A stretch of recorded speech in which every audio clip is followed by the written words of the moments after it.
wunderschönen guten Tag und herzlich willkommen zurück, liebe Freunde, zu einem leckeren, süßen Rezept. Da wir uns im Endspurt der Nowruz-Vorbereitung, also dem persischen Neujahrsfest, befinden, gibt es diese Woche hier und auf meinem Instagram-Kanal süße Leckereien für euch. Wer noch nicht weiß, was Nowruz ist oder alles rund um Nowruz wissen möchte, kann in meinen Playlists unter Nowruz Special mal schauen, wo ich euch alle Videos zusammengepackt habe. Heute zeige ich euch persisch gefüllte Pancakes namens Khagine Marsdar. Khagine ist der Pancake und Marsdar heißt einfach gefüllt. Bevor es wie immer mit dem Rezept losgeht, alle Infos zu diesem Video und auch bei allen anderen Videos findet ihr unter dem Video in der Videobeschreibung nochmal aufgeführt. So, und jetzt geht's los mit dem Rezept.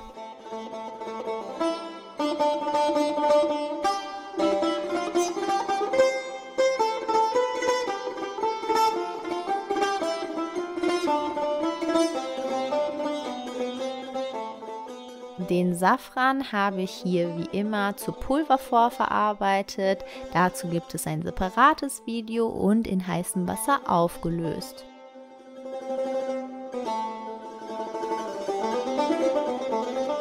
Und für das Rosenknospenpulver habe ich einfach getrocknete persische Rosenknospen in einer Kaffeemühle einfach zu Pulver verarbeitet. Als ersten Schritt bereiten wir unsere Pancake-Masse vor. Also einfach die 4 Zutaten gut miteinander mixen.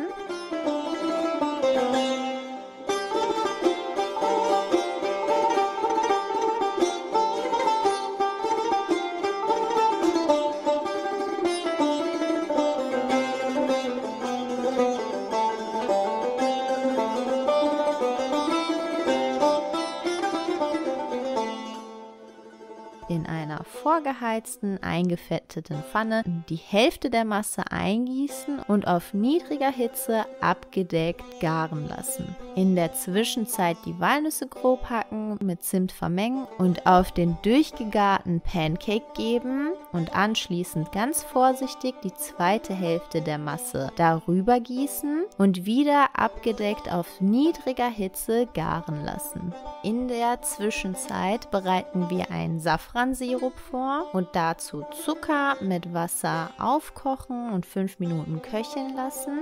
Anschließend Kardamompulver und Safran hinzugeben, nochmals kurz aufkochen lassen und ganz zum Schluss, kurz bevor wir den Sirup von der Herdplatte nehmen, geben wir das Rosenwasser hinzu und stellen ihn erstmal zur Seite.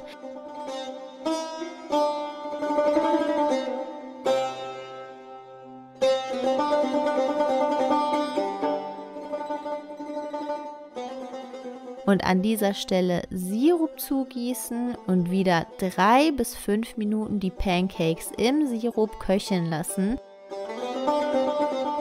Die gefüllten Pancakes habe ich hier noch mit Kokosflocken, Pistazien und Rosenknospen verziert.